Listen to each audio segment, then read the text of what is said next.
2005 எங்கடா ஓட்டு போட்டேன்னு கேட்கறான். நேத்து சாப்பிட்டது என்னன்னு நமக்கு தெரியாது. நேத்து பிரியாணியா இல்லையே, மட்டனா சிக்கனா ஏதோ ஒன்று போட்டாங்கப்பா அப்படிங்கிற மாதிரி இருக்கும். 2005 எங்கடா ஓட்டு போட்டேன்னு கேட்கறான்.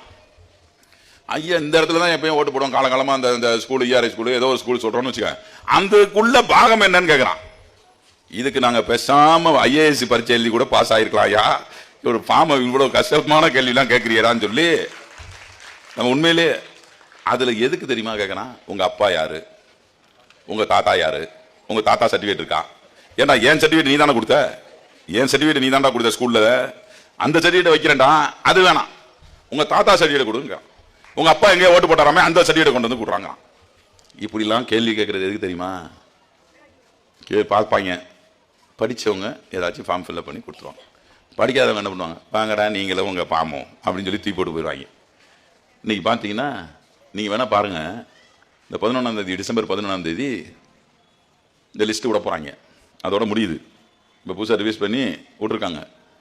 இந்த இது முடிச்ச உடனே பாருங்க, வேணும்னா தமிழ்நாட்டிலேருந்து முதல்ல நமக்கு ஓட்டு எவ்வளோ பேர் ஓட்டு போட்டாங்கன்னா 6,36,00,000 பேர் ஓட்டு போட்டாங்க. 1 கோடி பேரை நீக்கிறானா இல்லையான்னு பாருங்களேன். 1 கோடி பேரை நீக்கிறானா இல்லையான்னு பாருங்களேன். இந்த வேலை தான் அவன் பண்ணிட்டு இருக்கான். சரி வானா பார்த்துடலான்னு எல்லாரும் நம்ம ஃபார்ம் ஃபில்அப் பண்ணி கொடுத்துட்டு இருக்கோம். ஆனால் பார்த்தான் இது பத்தாது போல.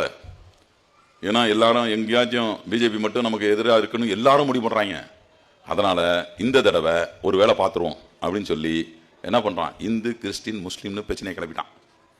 எங்கடா கிளப்பிட்டான்? திருப்பரங்குன்றத்தில் ஆரம்பிக்கிறான். பார்த்தீங்களா எல்லாம் திருப்பரங்குன்றம் கேள்விப்பட்டீங்களா? நான் கூட நினைச்சேன், ஐயோ லைட்டு எரிய வைக்கல போல. தீபம் எங்க வீட்டில் தீபம் வைப்போம், எல்லார் வீட்லையும் தீபம் வைக்கிறோம்ல, எல்லாம் கிறிஸ்தவங்க தானே. ஆனால் தீபம் வைக்கிறோமா? எதுக்கு வைக்கிறோம்? எங்களுக்கு வைக்கணும், இந்த வைக்கிறோம். எங்க வீட்லையும் தீபம் வைக்கிறோம். இப்பெல்லாம் நம்மலாம் இந்து கிறிஸ்டின் முஸ்லீம்னு வேறுபாடு பார்த்ததே கிடையாது. அப்படி இருந்தா வேளாங்கண்ணி மாதா கோயிலுக்கு யார் வரணும்? நம்ம தான் போகணும். நம்ம இதில் ஏற்கனவே ஏகப்பட்ட பிரிவு இருக்கு. RG CSI பெந்தகோஸ்தல் Uttaran Arcot Uttaran AG இப்படின்னு ஏகப்பட்ட குரூப் இருக்கு. அந்த குரூப்ல பாதி பேர் அங்கே போவே போவார். ஆனால் அங்கே ஜெய் ஜெய் ஜெய் ஜெய் ஜெய் ஜெய்னு கும்பல் எப்படி வருது? நம்மளா போகிறோம்? இங்கே இருக்க கோயிலுக்கு ஞாயிற்றுக்கிழமை தான் போவோம். இங்கேருந்து வேளாங்கண்ணிக்கு வருஷத்துக்கு ஒரு தடவை போவோம்.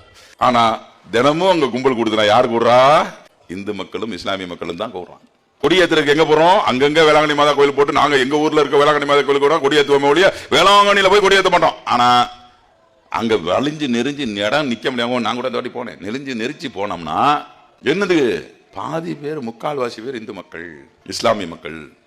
அவங்க கோயிலுக்கு நம்ம போறதும், நம்ம கோயிலுக்கு அவங்க வர்றதும், இப்படி எல்லாம் ஒன்றிணைஞ்சு இருக்காங்களேடான்னு பாக்குறான்.